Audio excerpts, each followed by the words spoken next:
Hey everyone, it's episode 4 of The Board.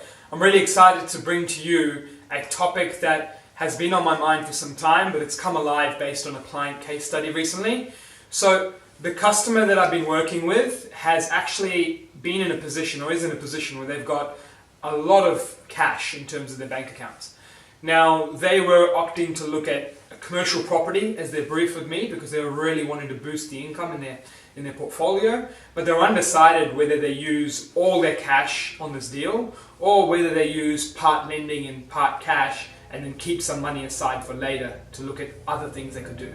So today's whole topic is around the power of leverage, okay? Let's talk about the power of leverage. And for those who are new to this concept, in this concept of property, it's pretty much saying combining your money with someone else's money, in this case the bank, to be able to leverage on this asset and use it to perform more for us, okay?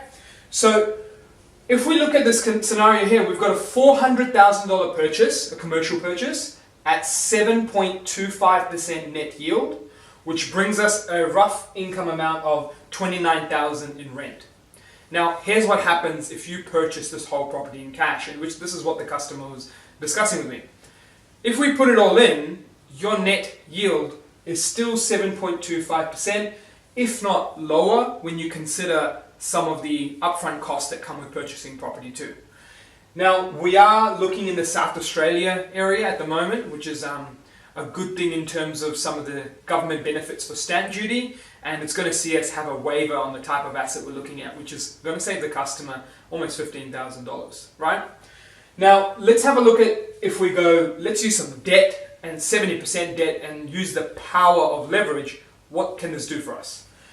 If we're looking at a deposit of $137,000, which is what the customer was looking to put forward, they can and are in a position to put the whole $400,000 in, but they've decided otherwise post this discussion as well as a weigh up of other factors. $137,000, if we have this rent of $29,000 and go, all right, let's use this rent to pay out a mortgage of $280 at an interest rate of 4.5%. We're actually getting it slightly lower for this customer, which is fantastic thanks to our network of brokers. Now, if we're looking at 4.5% as an average, that's around $12,600 in interest-only payments. If we take away the two, $29,000 in rent, $12,600 in interest-only payments, the actual leftover on how much we put in, don't think of the whole $400,000 deal, think of how much cash you actually put in, is actually a rent return of 11.97%. See, it's funny, we don't always look at the portion that we put in because that's the power of leverage. That's where we really need to talk leverage.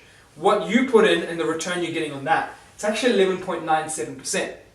But then we say, let's look at some risk planning and effective risk planning and talk about not just interest only. Let's look at principal and interest, which I'm a fan of, because in these circumstances, then we can discuss with the customer about multiple scenarios, not just say this is the decision. Let's look at choices. So we looked at principal and interest.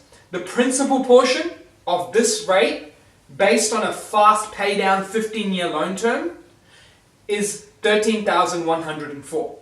And again, if you add these two figures together, it's $25,704. So $25,704 is your principal and interest over 15 years, and we still have money left over as the net rent is $29,000. So let's see what's left over. $3,296, and that amount is now passive income, not including depreciation, and that too on a principal loan, okay? So this customer said, hey Arjun, actually, I want to pay down the debt faster. Without really using my money, let's leverage this debt and use the rental income that's quite high to pay it down. So we decided we'll take this $3,296, add it to our principal payments that this rent is making, and again, put that onto the loan to see how much faster we can pay it down. From 15 years, that comes back to around 13, and it's actually just under 13, so we're looking at 12.75, 12.5. And if we look at that, what's our position 12 to 13 years from now? Now, there are a lot of other factors to consider, and we won't go into it in this video. For example, having vacancy periods, or having rent increases, but let's just say for now these two sort of balance each other out. From you can increase rent in later years versus also vacancy periods, and let's just focus on the simple example of the debt going down in 13 years. Now if this tenant has paid this debt down in 13 years and you've used your extra cash flow, assuming no extras, then what money did you actually put in? You still have only put in your 137,000. And if in 13 to 15 years from now, debt is gone, what is your actual return on your money? So again, we're not factoring in rents increasing, we're not factoring in interest rate changes, we're not factoring in vacant periods. Let's just have a look at it in the simplest of forms. This rent that they've got now left over, against the return of this amount of deposit, 137,000, actually ends up to being a whopping 21.17% return.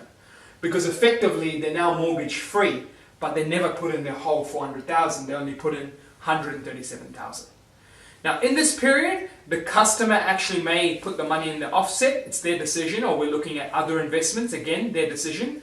So we can potentially use leverage without over leveraging, so their cash reserves are still high. But that's just an example to show you the power of leverage and what you can do if you're using income producing assets with debt that's managed appropriately. That's it. Thank you.